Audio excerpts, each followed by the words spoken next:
Hola de nuevo, ¿cómo estás? Como siempre, espero y deseo que muy bien. Por aquí estoy de nuevo, hoy para hablarte de un tema que me han pedido en repetidas ocasiones, la mitología griega. Un tema sin duda apasionante, y es que a todos nos suenan nombres tan evocadores como Zeus, o Poseidón, o Hércules, o Perseo, o Andrómeda, o el mismísimo Monte Olimpo, aunque obviamente este último no era exactamente un personaje, sino un lugar, precisamente el que actualmente da nombre al monte más alto de Grecia, y también al volcán más grande conocido de todo el sistema solar, en latín Olympus Mons, en el planeta Marte.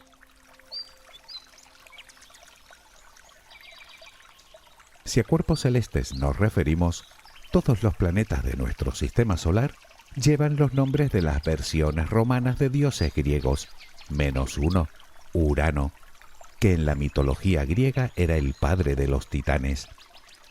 En cuanto al nombre de nuestro planeta, Tierra, también es romano, Terra, pero te habrás fijado que todas las palabras que hacen referencia a ella empiezan por geo, geografía, geología, geodinámica, geofísica. Pues bien, Gea era la madre de Urano. Aunque si hablamos de lunas, prácticamente todas sí que tienen nombres griegos: Caronte, Io, Europa, Ganímedes, Encélado, Tetis, Dione, Rea, Jápeto y un largo etcétera.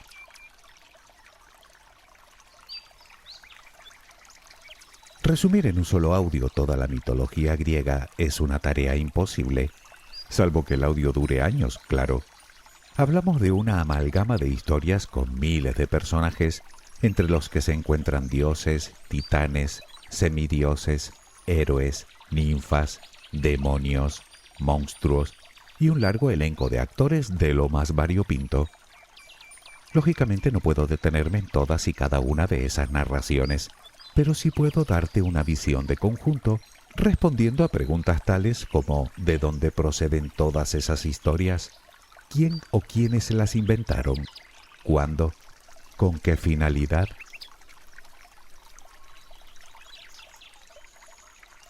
La palabra mitología procede del vocablo griego mitos, que significa precisamente cuento o narración. Pues bien, la mitología griega es un conjunto de narraciones por medio de las cuales los antiguos griegos intentaban dar explicación al origen del mundo y, por extensión, a nuestro propio origen. Cada antigua civilización creó su propia mitología para explicar la naturaleza. Los romanos, los egipcios, los mayas, los aztecas, los vikingos.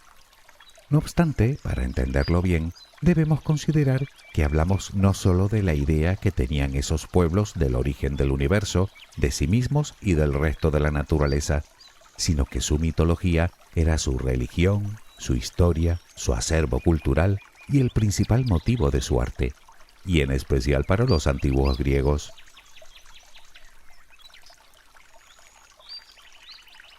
La mitología griega comenzó siendo un conjunto de relatos de naturaleza oral, pues el origen de muchos de ellos parece ser previo a la propia escritura. Posteriormente, diversos autores los recopilaron, los ordenaron y les dieron forma a través del lenguaje escrito. Pero antes de eso debemos preguntarnos de dónde parten realmente todas esas historias. La realidad es que nadie lo sabe con exactitud. Sabemos por distintas fuentes literarias posteriores y por hallazgos arqueológicos que la mitología griega fue el producto de varias influencias, principalmente de la civilización minoica, establecida en la isla de Creta, y de los aqueos, de origen indoeuropeo, que invadieron Grecia hacia el año 1600 antes de nuestra era y que son considerados como los primeros griegos propiamente dicho.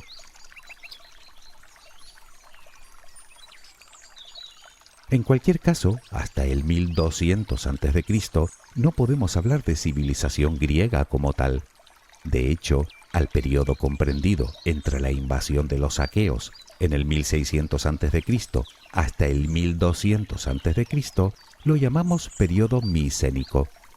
Pues bien, Fue en este periodo cuando se forjó mezcla de numerosos elementos, tanto minoicos como indoeuropeos, y de otras influencias de Asia Menor y Oriente Medio, como los hititas o los egipcios, la que hoy conocemos como mitología griega, con todos sus personajes. No fue hasta el siglo VIII a.C., época en la que la escritura adoptaba una forma de alfabeto estable y definitiva, que un autor comenzó a poner un poco de orden en todo ese caos de historias, mitos y leyendas. Nos referimos a Homero y a sus obras La Ilíada y la Odisea, las primeras referencias literarias de la mitología griega. Homero fue quien dio forma al panteón griego, estableciendo el canon de la familia de dioses que regían el destino del mundo desde su morada en el Olimpo. Tanta relevancia tuvo en su época que sus obras pasaron a ser auténticos textos sagrados. Más tarde, para muchos coetáneamente a Homero, otro autor, Hesíodo, por medio de su obra Teogonía, se encargó de escribir la génesis del mundo y el origen mismo de los dioses. Obviamente podríamos estar hablando horas y horas sobre el origen de la mitología griega, de sus versiones, de las distintas teorías que se barajan, de otros muchos autores, pero creo que lo único que conseguiríamos sería liarnos más de la cuenta. Creo que con esto nos podemos hacer una idea bastante general de cómo, dónde y por qué surgió. A partir de ahora toca hablar de lo verdaderamente interesante, al menos desde mi punto de vista, de la mitología en sí. Como comentamos hace un momento, la mitología griega intentaba explicar el origen del mundo y de todo lo que nos rodea, incluidos nosotros, por supuesto. Y por ahí vamos a empezar. Esta es la versión de Hesíodo.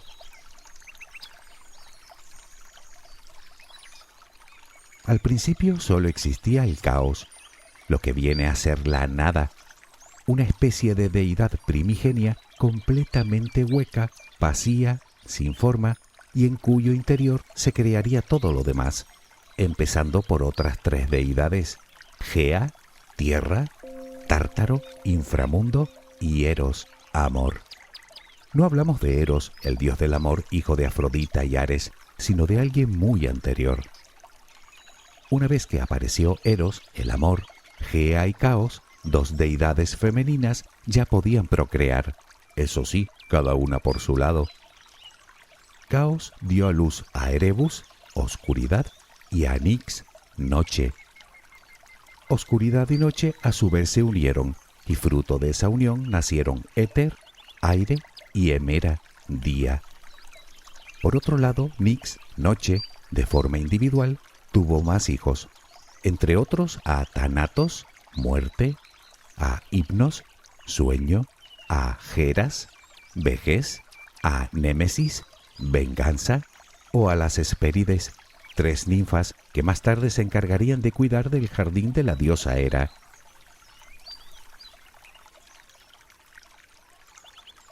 Por su parte, Gea tuvo a Urano, el cielo estrellado. Cuenta la leyenda que Urano hizo caer sobre su madre una lluvia fina, de la que nacieron todos los animales, todas las plantas y todos los mares y ríos. Madre e hijo se unieron y tuvieron otro buen montón de descendencia, hijos que podríamos dividir en tres grupos.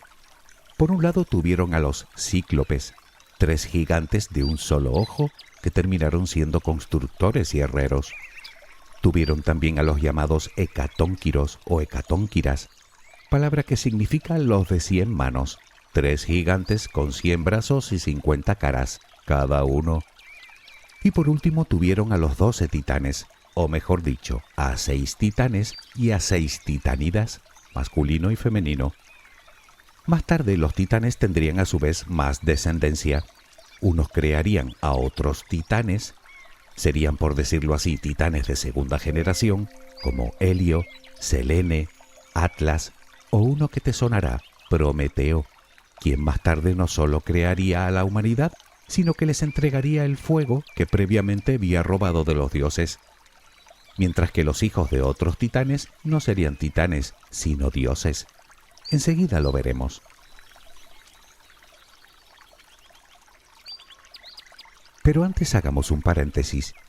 Hay que decir que la idea que los antiguos griegos tenían de sus dioses no se parecía ni remotamente con la idea que tenemos hoy. Digamos que al contrario de los cristianos, ellos crearon a sus dioses a imagen y semejanza de los humanos. Al final los dioses venían a representar tanto lo mejor como lo peor de nosotros, así que es habitual oír hablar de relaciones ilegítimas o incestuosas, de conspiraciones, de venganza, de guerras, de envidia, de celos, de engaños o de extrema crueldad. Y así era Urano, cruel como él solo. Sentía verdadero odio por sus hijos. Tanto es así que los encerró en el vientre de su madre, Gea, lo que viene a ser en el interior de la tierra, y así ninguno de ellos podría usurparle el trono. Pero ya te puedes imaginar que a Gea eso no le gustó nada, así que, junto con el resto de sus hijos, comenzó a conspirar contra el padre de estos, contra Urano. Sin embargo, todos estaban demasiado aterrados como para participar en el plan, salvo uno, el titán más joven, Cronos. Gea construyó una hoz y junto con Cronos tendió una trampa a Urano. Justo en el momento en el que Urano se disponía a yacer de nuevo con Gea, Cronos le cortó los genitales, lanzándolos al mar y terminando así con el reinado de Urano. De la sangre derramada sobre la tierra nacieron los gigantes, las ninfas de los fresnos y las furias. De la espuma del mar nació Afrodita, la diosa de la belleza.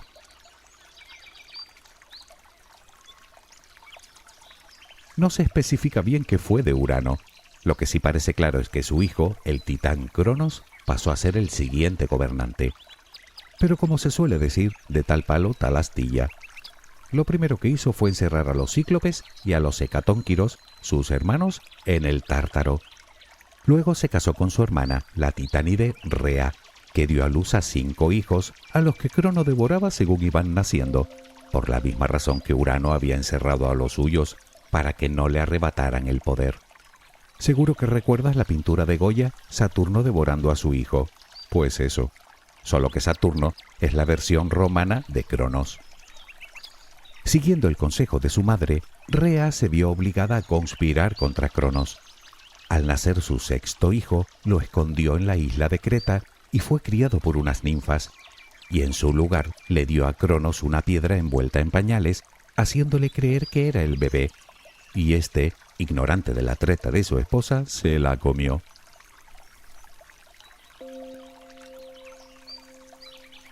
En el momento en el que ese 6º hijo superviviente se convertía en un joven fuerte y apuesto, abandonó Creta y pidió consejo a la titán Metis, sabiduría, de cómo podría derrotar a su padre. Esta le respondió entregándole una bebida idéntica al vino, pero no era vino, sino un brebaje que haría vomitar a Cronos durante años. El joven se hizo pasar por copero de los dioses y le entregó la bebida a su padre. Esta la bebió con el resultado esperado. Finalmente vomitó los 5 hijos que había devorado previamente. El joven en cuestión era Zeus, y los 5 hijos devorados por su padre, Hades, Poseidón, Hestia, Deméter y Hera. Tan agradecidos quedaron que eligieron a Zeus como su nuevo líder.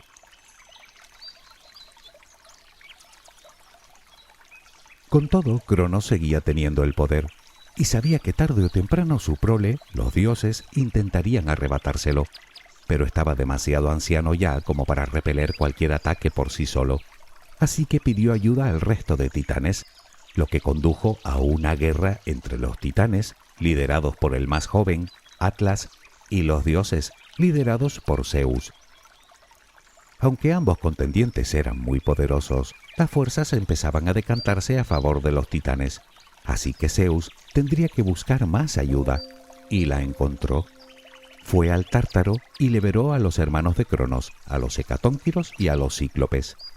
Estos, los cíclopes, en agradecimiento le regalaron el rayo a Zeus, a Poseidón su tridente y a Hades su casco de invisibilidad.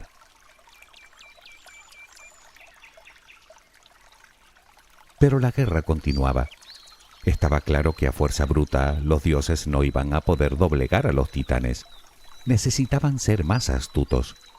Fue Prometeo que, habiendo desertado del ejército de los titanes, ideó un plan para derrotarlos definitivamente. Los hecatónquiros serían los encargados de tenderles la emboscada. Zeus atrajo a los titanes hacia donde se encontraban los hecatónquiros, que, como recordarás, cada uno tenía 100 manos. Cuando los titanes se acercaron, estos comenzaron a lanzarles gran cantidad de piedras, haciendo huir por fin al enemigo. Zeus, claro vencedor, exilió a los titanes, menos a uno, a su líder, Atlas, a quien castigó obligándolo a sostener el universo sobre sus hombros. Y así, Zeus se convirtió en el rey indiscutible de los dioses y soberano del mundo. Él, junto a sus 2 hermanos, Hades y Poseidón, se repartieron el dominio del universo. Zeus sería el dios del trueno y del cielo tempestuoso. Poseidón, con su tridente, sería el dios de los mares. Y Hades, con su casco de invisibilidad, sería el gran señor del inframundo.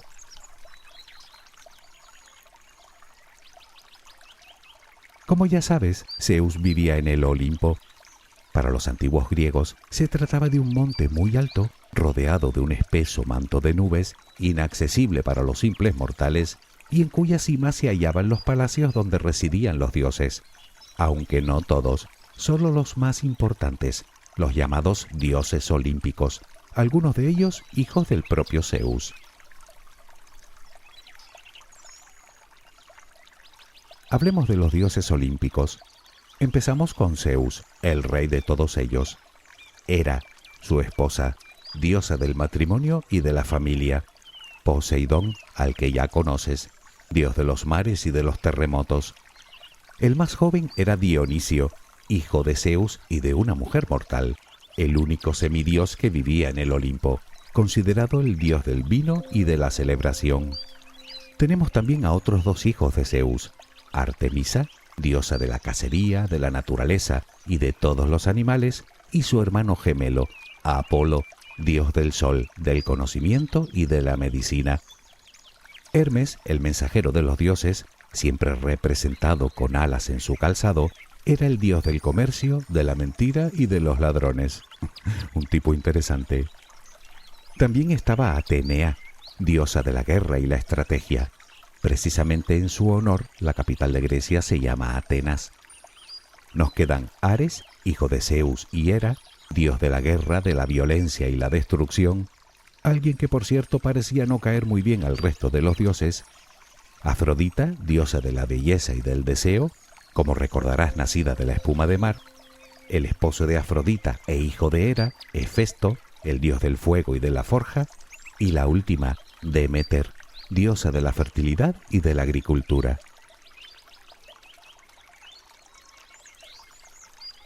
Si los cuentas verás que son 12 los dioses olímpicos. A lo largo de la historia no siempre fueron los mismos. A veces salía uno y entraba otro, pero estos son los más habituales, y en cualquier caso nunca sobrepasaron ese número. De los dioses más importantes, nos queda por nombrar a Hades, que no vivía en el Olimpo, sino en su propio reino, el inframundo. Además, era considerado el dios de la minería y de la riqueza.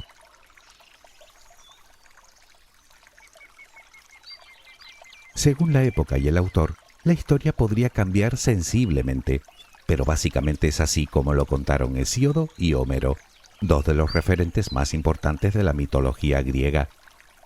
En cualquier caso, con todo lo que hemos hablado hasta el momento, y aún habiéndolo resumido mucho, apenas hemos comenzado.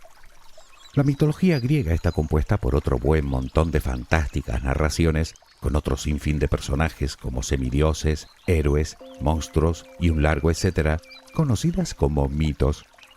Algunos de ellos te sonarán, como el mito de Medusa, la bella sacerdotisa de Atenea, a quien la diosa convirtió en Gorgona y que convertía en piedra a todo aquel que la mirara, y a la que decapitaría el hijo de Zeus, Perseo, para usar su cabeza como arma. Otro mito bastante conocido es el de Pandora, una mujer creada por el dios Hefesto, y que luego se casaría con el hermano de Prometeo, Epimeteo. Los dioses le entregaron una caja para que se la diera a su marido, pero con la condición de que nunca la abriera. Ella, cediendo a la curiosidad, la abrió, liberando así todos los males del mundo. Otro mito que a buen seguro te sonará es el de Eco y Narciso. Narciso era un dios con una apabullante belleza. Eco, una ninfa de la montaña, se enamoró de él, pero Narciso la rechazó rompiéndole el corazón. Entonces Némesis, la diosa de la venganza, condujo a Narciso hasta un estanque para que contemplara su propio reflejo. El dios, enamorado de sí mismo, entró en aquel estanque para nunca más salir de él.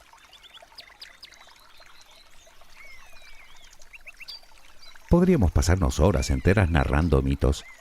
El de Teseo, el hijo de Poseidón, que derrotó al rey Minos, dando muerte después al Minotauro. El de Ícaro, cuyo padre, Dédalos, le hizo unas alas de cera para poder escapar de una torre, pero le advirtió de que no debía volar muy cerca del sol, pues la cera se derretiría y las alas se desharían. Ícaro, desoyendo los consejos de su padre, voló demasiado cerca del sol y ambos cayeron al vacío. Otro muy conocido es el de El caballo de Troya. Durante la guerra entre griegos y troyanos, los griegos, haciendo creer al enemigo que se habían rendido, dejaron a las puertas de la ciudad de Troya un enorme caballo de madera como regalo. Los troyanos, ignorantes de que el caballo encerraba a soldados griegos en su interior, introdujeron la construcción dentro de las murallas de la ciudad. Los griegos, durante la noche, salieron del caballo tomando la ciudad y ganando así la guerra.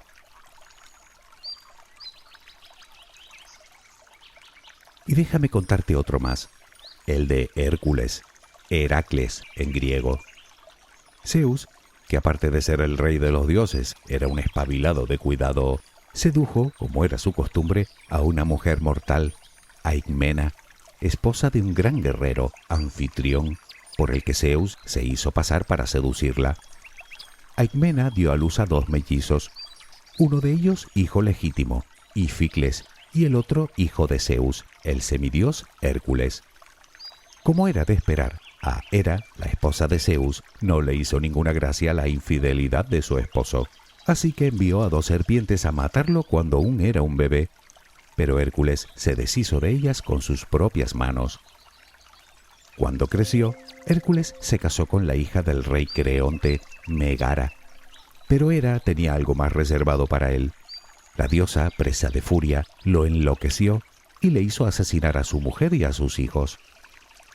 Cuando Hércules volvió en sí, se dio cuenta del acto que había cometido y, atormentado, se marchó para vivir en soledad en las tierras salvajes. Con el tiempo, su hermano Ificles lo encontró y le sugirió que acudiera al oráculo de Delfos con el fin de que allí le pusieran una pena con la que pudiera expiar sus crímenes. La Sibila, una profetisa, le impuso como castigo realizar lo que se conocen como los 12 trabajos de Hércules. Entre otros, matar al león de Nemea, matar a la hidra de Lerna, capturar el jabalí de Erimanto, capturar al toro de Creta o robar el cinturón de Hipólita, la reina de las Amazonas. Puede que estas historias te resulten del todo disparatadas, y de hecho lo son, ¿para qué mentir? Pero para los antiguos griegos, todas estas narraciones eran dogma de fe y puras lecciones de vida.